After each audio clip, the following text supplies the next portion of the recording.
আজকে আমার এই তাওয়াটা আমি উদ্বোধন করলাম। আমার নতুন তাওয়া, দেখো কি সুন্দর লোহার তাওয়া। তো খুব ভালো, ব্যবহার করতে খুব ভালো, খুব সহজে হিট হয়ে যায়। খুব বেশি যে হিট লাগে মানে আগুন লাগে তা নয়, অল্প উত্তাপে কি সুন্দর রান্না হচ্ছে। দেখো এটা হচ্ছে ডিম টোস্ট হচ্ছে। একটু ডিম, গোলমরিচ, লবণ, হলুদ এসব দিয়ে গুলে নিয়ে তারপর আমি ডিম টোস্ট করছি। এই রুটি নিলাম, এই এখানে ডুবিয়ে দিলাম। দেখো এখন এটা ডিস্টার্ব করছে, নামিয়ে রাখি। এই ডুবিয়ে দিলাম, কি সুন্দর করে ডুবিয়েছি দেখেছো।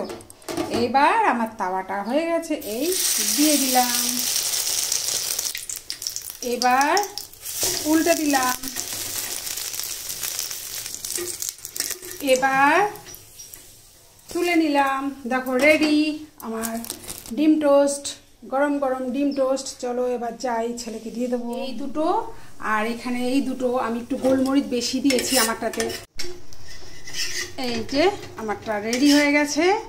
এই দেখো এই দুটো একটু তেলটা একটু বেশি বেশি হয়ে গেছে। একটু লেমন গ্রাসের জুস।